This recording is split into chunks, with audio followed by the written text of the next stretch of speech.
crocodile hunter. Did you? Because I think... You're going to make them sad. Because I think, you know, it was tragic at the time. But I think... I don't know, people call me, man, they're shocked. Oh, hey, you wouldn't believe it, who got killed? The crocodile hunter. Please don't make me laugh at this. They were like, he was 44 years old. I'm like, that's a ripe old age for a crocodile hunter. That's not... And you know who had to be pissed about it were the crocodiles, because he got killed by some fruity fish. And so you know the crocodiles were like, hey man, that crocodile hunter got killed. Who did it, Frank? Nah, you don't even want to know, man. And from Saturday Night Live, Mr. Norm Macdonald is with us. So let's get on with the headlines here. We've met everybody. Lowry, let me bring this up to you. Definitely the biggest piece of news in the world this week is this headline right here. Take a look. Yes, she's Madonna now. It's about Madonna having a baby, which to me, with all the sex she's had, law of averages, I would think. So why do people care about this? The amazing thing, of course, is that she actually had the baby herself. Surely a woman with that degree of wealth would pay somebody else to look fat for 9 months. I mean, she's had to hide away, hasn't she, for her entire pregnancy, because, you know, most women, their ankles swell a little. This woman's neck swelled. I mean, you know, she looked horrendous. According to there's been much talk, obviously, about the naming of the baby, Lourdes, and the Vatican are not terribly happy about that. Did the Vatican actually have a response? Did the Pope come out and go, she did what? I think she should be congratulated on... Madonna should be congratulated on choosing this name, because here's a woman who's spent her entire life, basically, throwing open the door to her boudoir to any sexual pilgrim who happens to be passing. And so she calls her daughter. You know what? For all the talk of that, I don't know one guy who's done her. You know? For all the talk of, oh, Madonna has everybody, me and my friends are sitting around going, hey. But the sad fact is... Where's our turn at the deli counter? The sad fact is the one guy who has done her, as he so sublimely put it, he's been told that she's not interested in him anymore. So this guy has got to live with the fact that he's given birth to perhaps the most famous baby in the current times, in the past few years. Our savior. Well, precisely. Everybody knows that. That's what happens to every man after his wife has a baby. This is no exception. I think we've taken a turn for the bitter. Well, I think most women, after they've had babies, are less interested in their husbands for a while because they're tired, you know, they're worn out. Well, plus they've had like a 6-pound thing go through the birth canal. All right, well, let's move on, shall we? Before this really degrades. Joe, this seems to make perfect sense. Here's the next headline. Handguns outlawed. Now, this is in Britain. They've outlawed handguns. Why can't we ban guns in this country? What's our problem? Guns are part of folklore, you know. Folklore? Yeah, I mean, people have always thought, you know, the founding of the West and everything, and all the lunatics in America really believe that if you have a gun, you can defend yourself against the government if the government comes. So I don't think... But hoop skirts are a part of folklore, and we don't wear those anymore. You make a good point. Norm, would you ban guns if you... No, not in a million years. I got a gun. I own a gun. All right. That's a bit worrying, don't you think? Well, guns, you got to have guns on account of, what if another character has a gun, you don't have a gun? Now, that's an interesting point. Guns really are horrible, and they should be banned in all countries. You shouldn't have one. Oh, I would love it if I was the only guy to have one, to tell you the truth. Looks like Norm would be getting a lot of free lunches with that one. You see, it's called the right to bear arms, isn't it? Isn't that supposed to be the constitutional precept of the right to bear arms? But actually, it's the right to kill people. I mean, it's so simple. That's what a gun does. I think you're just bitter because our right that we had got us our country. I mean, let's face facts. If we didn't have guns 220 years ago, you guys would still be taxing the tea. But we had a couple of, you know, we had a couple of rifles. We marched down. You guys wanted to walk in single file. I don't know why you did that, but you did. And if we hadn't taught you how to use the guns in the first place, then you wouldn't have been able to. Oh yeah, like Geronimo didn't teach us how to shoot straighter than Lord Cornwallis. All right. Felix, we got some more headlines going here. Have you had one of these in England?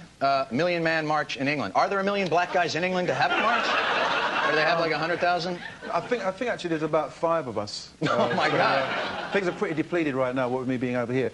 The way it was perceived, certainly by the majority of people in Britain, was actually a little bit distorted, because I think there was this notion that it was some kind of anti-Semitic initiative, and that Farrakhan is viewed in that way. Now, I don't know enough about what he's been saying recently. No, I think he loves Jews. I've seen him. Yeah, in fact, the other day he had a bagel with a schmear. The guy loves the Jews. Now, I think it's stupid for minority groups, Jews and blacks, to like not get on because, hey, we all know about persecution. I stayed indoors that day. You know, I just try to stay out of the way when these seminal events occur that can't do me any good. See, I'm Irish-American, and the great thing about being Irish is that you can claim to be a minority, but you still control the police department. So you don't have to worry about anything. Let's go. Finally, Norm, this looks like the election has finally got exciting as Bob Dole got dirty. Gloves are off. What took Bob Dole so long to get nasty in the campaign? It took him a long time to get his gloves off because of his one arm that doesn't... So he's like, oh, can you help me with my glove? It's coming off here. Very well. I feel shame and yet delight. That man lost that arm at the Battle of Anzio fighting the Nazis, and you make fun of him like that. No, I love Dole. I vote for Dole. He's the best man, you know. Norm, I hate to say this, and I know this to bring this up, but I don't think Canadians can vote in our elections. We appreciate your support and your enthusiasm. I'll tell you, I can't vote in the election, but I can pay the huge taxes to Clinton. Yeah, it's a beautiful country. All right. Do you believe Dole has gotten nasty too late? Have you seen Dole get nasty? This man is not capable of getting nasty. From the perspective of all the way across the Atlantic, you know, he just appears to be this doddery old guy who falls off the edge of stages occasionally. And that is largely what we're seeing. You see, Dole has got a bad image problem in Britain, really, because Dole means unemployment benefit in Britain. Yes. So it's like, hey, I'm going to really sort the economy out. My name's Mr. Unemployment Benefit. Doesn't compute. I think Dole didn't go on the attack as much as he could have because there's scandal after scandal after scandal with this Clinton character, you know. Yeah. And I was reading one this morning. They said Clinton apparently back when he was governor of Arkansas, you know, back then, he got real drunk one night and apparently had sex with Hillary. Well, let's see what all this negative stuff's about. They say Dole has gone negative. And in Britain, apparently, a picture of Tony Blair with red eyes caused a major controversy. But in America, viewers have been exposed to $450 million worth of political ads, 90% of which are negative. So are we just mean people? You know, why are we being shown these things? Let's take a look at some. Dole voted to raise payroll taxes, Social Security taxes, the 90 income tax increase, $900 billion in higher taxes. And look closely at his risky tax scheme. He'd actually raise taxes on 9 million working families. Bob Dole. 35 years in Washington, 35 years of higher taxes. We send them off to school, and we worry. Teenage drug use has doubled since 1992. And Bill Clinton, he cut the White House drug office 83%. His own Surgeon General even considered legalizing drugs. And in front of our children on MTV, the president himself. If you had to do over again, would you inhale? Sure, if I could. I tried before. Bill Clinton, he just doesn't get it. But we do. They say American people hate negative advertising, but yet it's shown to work. So what's the... I can't believe people think that that's particularly negative. That's not negative. When Andrew Jackson was president in the 1830s, they said that he was a bigamist. They said that he murdered a minister. That he went to his deathbed convinced that the critics had killed his wife because of these accusations. We don't have anything like this. Grover Cleveland was accused of having an illegitimate child, which he had. Warren Harding was accused of having a mistress. You know, there were all kinds of accusations, which he had. But there were all kinds of horrible accusations about guys. And then they've got this kind of stuff, which is where Bill Clinton once said that he almost inhaled marijuana. I mean, I don't. This whole story. You think we've actually gotten kinder, that we're not nearly as negative as we used to be? I just think these commercials just suck. And that's the issue, is that the commercials just suck. So would you like to see what, like singing raisins for the government commercials? What do you need? I'd like to see really nasty. I'd like to see ads where they said, Clinton, this is the motel, this is the desk clerk, he paid $27.95, here's the receipt, here are the sheets, That'd be negative, Do they do negative now? This what was it, Tony Blair, what was it? Yeah, these were ridiculous. All they did is they sort of cut out, he took a picture of him, cut out his eyes, and then put somebody else's eyes, that coloured red, upside down. I mean, it was a joke. What I would like to see is a bit But there was an outcry, am I right? There was an outcry against negative advertising. So will negative advertising never come Britain's way? We already have negative advertising, but obviously it is more muted. But simply that's because there isn't the money in Britain to engage in the vast amounts of advertising that you have here. But we also happen to have much better advertising for other products. Our ads are far better than yours. I mean, But you our watch, products you are watch, far better than yours. No. You know, like we've got cars. It's got a point. What would you rather have? A song about a car or a car? You know? I think we've really been able to foster some understanding here. I expect to fire on Yorktown any minute now. I think You're what's winching happening- again. The thing that's happening that we are sort of catching from America, which is rather worrying, is that we're starting to do these fake documentary type ads for politicians, and they're all very, the violins are playing, and that, I think, is about the worst kind of political advertising, because you basically you want to throw up as soon as you see it. What would you rather see for your party political broadcast? Would you rather see a guy come on and go, we don't know what we're doing? I like that ad where they go, hey, check out this guy's eyes. Look at them. Yeah, but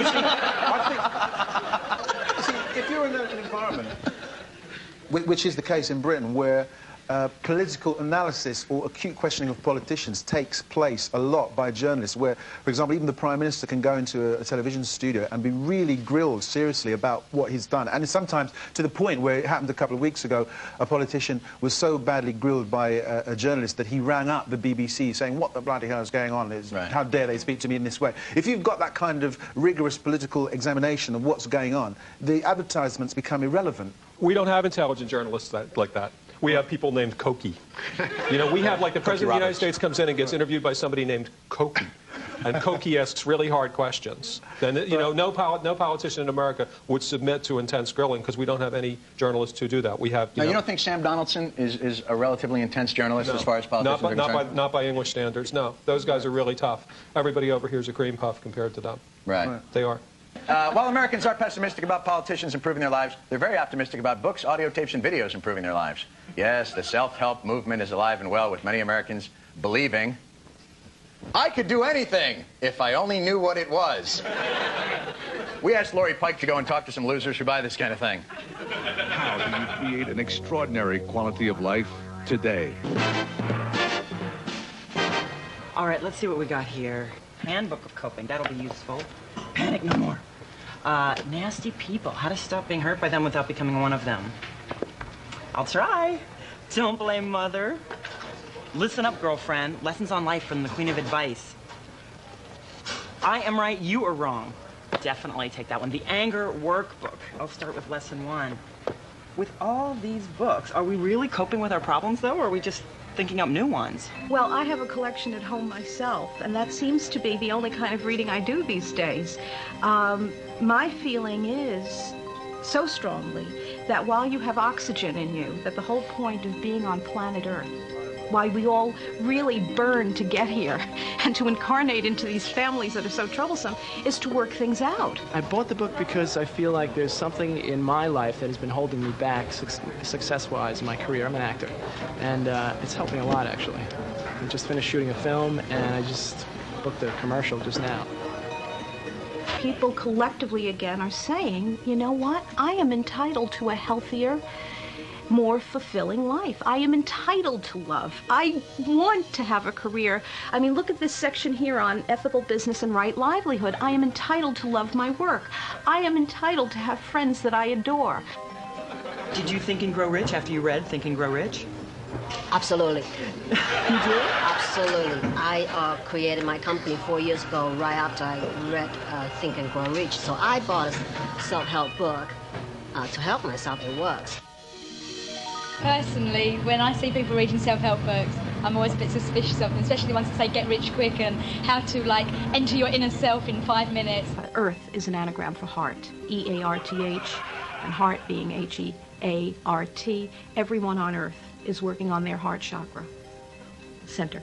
What is the #1 killer? Heart disease? I'd like to see more of self-help. I'd like to see more security in the bookstores. That's what I'd like to say.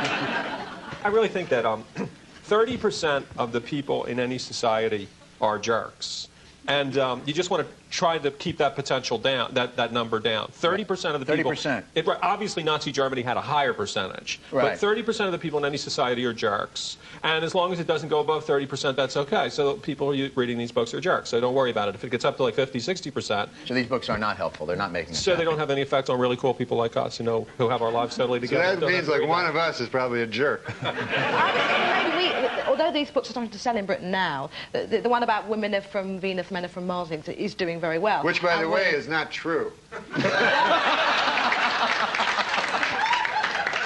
These self-help books are very, very American, because if you read our advice, most of our agony aunts, they're very sort of like, oh, dumping me was obviously no good for you and go and find yourself another man. Whereas if you read these books, it's all like, well, what happened in your childhood and what kind of personality are you? This is all useless information. Nobody wants to take responsibility, It's always like, hey, my dad, anally raped me or something, I mean, who of us haven't been anally raped by their fathers? I mean, really. Yeah, you should get over it, shouldn't you? American self-help books are all about getting rich, and because English people have such lower expectations, like you don't have books like How to Get Rich in a Year. It's like How to Get 5 quid ahead by Thursday. How to win 7 pounds in the lottery. It's actually how to save 40 pence on that next sandwich. You see, actually, in Britain, the notion of self-help, it's not like, hey, all this stuff about finding your inner self and all that. It's things like, hey, I really want to learn to make really good mayonnaise or something, or it's pragmatic. You're saying you're pragmatic. Or grow nice turnips, or great big cucumbers. Something that's useful. You see, there's a whole notion that. Well, do you think it's the context of the society, in that we've had it so easy here in America that we've had a chance to become this self-involved? Whereas, let's say, for instance, Britain, or for instance, Japan, where they had an atomic bomb dropped on their heads. If you have an atomic bomb dropped on your head, it's hard after that to go, well, I'm afraid to love. I was surprised to see on the film that there were men buying these books, because certainly in Britain you'd never get a guy buying any of those books. In England, you're encouraged to be emotional about very little, or to express emotions about very little. One of the things you can be emotional about is sport, occasionally, football particularly, or animals. You can get excited or emotionally in touch with that. Right. Perhaps I said the wrong thing when I said excited with animals. I didn't mean that. But you can get emotional about them. You could be talking to yourself in the street and, like, going to the toilet in your trousers and, kind of totally insane. And everyone goes, oh, well, yeah, High Court judge, fine, But if you're sort of even mildly thinking about going to therapy, oh, well, you're a nutter. You're a complete nutter. So there's a strange imbalance. There's almost like a prejudice against it. Because self-help, in essence, you wouldn't need a book, would you? I'll tell you a good self-help book. Yeah? Holy Bible. Worked for me. Norm, I know you. I know you've never seen the Bible. I've seen the Bible. Those hotel rooms you can See, that's an interesting point, though. If you're not in therapy and you're not taking drugs, where are you going to go to ease your pain? Perhaps the church. Unlike in Britain, religion in America, big business and growing. So if you need a few tips, here's how the church is aggressively wooing new customers. World Reach. It's about preaching the gospel. It's about producing television specials. It's about providing hope through Operation Blessing. But mostly, World Reach is about Jesus. Father, in the precious holy name of Jesus, we pray right now that your power will come into the lives of people who are watching this program. All it takes is just 65 cents a day, $20 a month, because Jesus is the answer. Touch their bodies, heal them in Jesus' name. Restore that skin to normal. In the name of Jesus, receive an answer to your prayer. Terry, do you have something? You've suffered for a long time from a ringing in your ears that's very annoying, and God is releasing that for you right now. Seeing what appeared to be a golden opportunity to share the gospel with a fairly captive audience, Pastor Perry Harrison started using the church's loudspeaker to expose the students to Christian music. The Lord right now is setting you free from that terrible pressure in your head. In America, we're spoiled. And we have everything in abundance. But here, they don't have anything. And the most we can give them is hope in Jesus. Now, if you prayed with me, that's the most important prayer you ever prayed. I want you to do something about it. I want you to call us, tell us you prayed. For those who contribute, we have something called Jesus is the Answer. We also believe in the Great Pumpkin and the Tooth Fairy. Well. Norm. Yeah.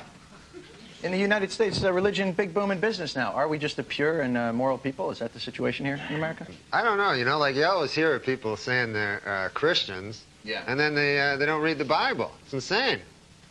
Well, now they say 90% of people have a Bible. Have a Bible, but you figure you read it, you know, like, I mean, they get the Bible, and it's supposed to be the Word of God, and they go, yeah, I'm going to get to that. I'm reading this Grisham thing first, and then I'll get to the God thing after, you know. God, he wrote a book, too. Is religion in decline in Britain? Is it, because here it's obviously booming. I can't tell you how stunned I am by the fact that you even have that on your TV. What do you mean? Jesus is a competitive business in this country. You got to have a band and a good choir, or people don't show. It's not enough to, you know, cure pleurisy. You got to have good music in there. Is it just? Go on. Go on. You see, this is English. You see, no, go ahead. It's so polite. I'm moving on.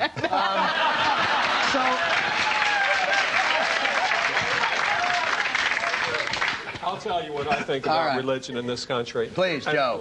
Settle it. This is the only thing that embarrasses me about America. I think America is just so great. So when like French people say, but you have guns and you kill people, figure, well, who cares? So what? We didn't collaborate with the Nazis. And, you know, so you've got all these things that you know, people would criticize America for, you know, violent movies, things like that. And I think that they're just fine. But the religion thing really is embarrassing because, you know, you see this guy, this Huckleberry here, this Pat Robertson, and the guy ran for president. I mean, he's an idiot. He's a buffoon. He's a village idiot. And he's on television every night. He's got his own cable channel. So, you know, it is embarrassing. But the most interesting thing about religion in America is that nobody who goes around America really thinks that Americans are religious people. You know, like spiritual people. Wasn't there a guy called Jerry Falwell or something here who was still a guy called Jerry Falwell. You know, who was going on about he's still 70-foot Jesuses or something? Is that what he said? Good drugs in Virginia. I mean, and people were saying, oh yeah, you know, you saw a 70-foot Jesus, yeah, I'll buy. But in all fairness, you got to figure Jesus is a pretty tall guy.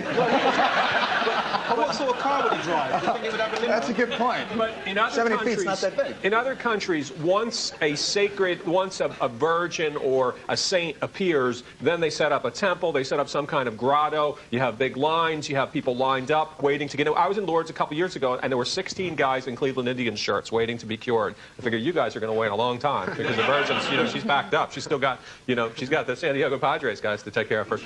But in America, that would never happen. Someone would say the Blessed Virgin Mary appeared in a you know, she appeared at an internet site maybe, and people might believe that. But if somebody said she appeared here in a forest, you wouldn't get a pilgrimage there. You wouldn't get people believing it. And the reason is people don't really believe in God. If you go to Britain, you certainly wouldn't get politicians saying, and God bless Britain. Because the population would just laugh. And yet you have God bless America. And they say it with feeling. And you're all supposed to say it with feeling. We actually wrote a song about it. To be working. Getting back to the point.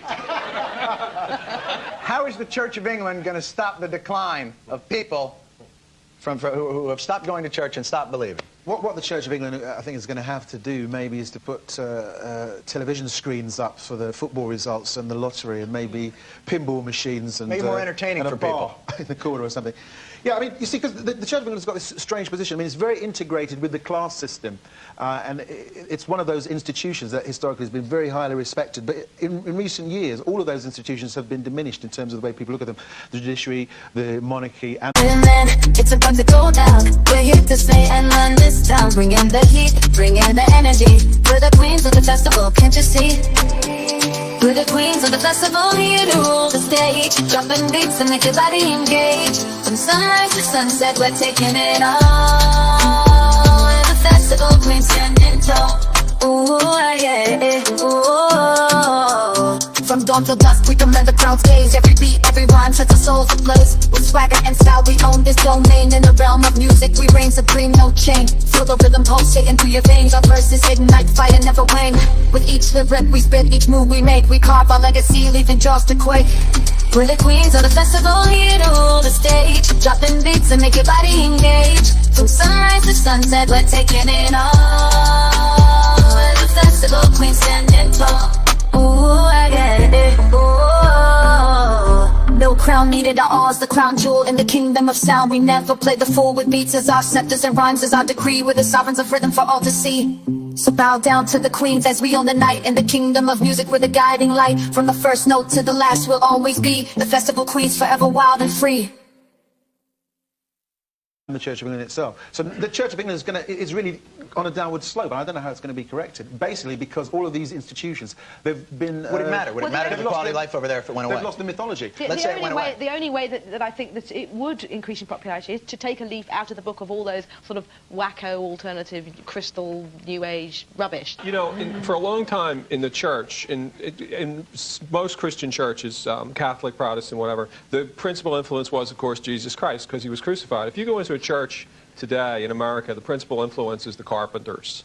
I mean, Karen Carpenter. Right. That all you hear is every single person who lost their job playing the piano at the bar at the Marriott last week now does the religious service in your church. And there's this real strong musical element in all of these churches. I mean, you go in there and they're playing like the average white band type songs, but with these like religious lyrics. Right. And there's this whole early 70s feel to religious churches, which is why I feel that churches must be eliminated immediately. And I mean, overnight. You just got to get rid of the music. The first thing you do is you got to get rid of the music, and you got to do things like when they have these blessings of animals. So like bring traditional biblical animals like donkeys and dogs and stuff. People bring like Gila monsters. People bring Gila monsters and iguanas and ferrets. You can't.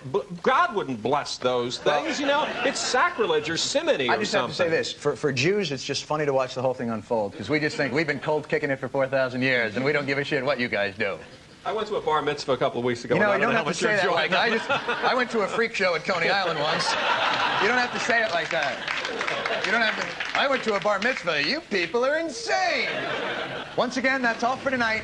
Thanks to Lowry Turner, Felix Dexter, Joe Queenan, and Norm Macdonald.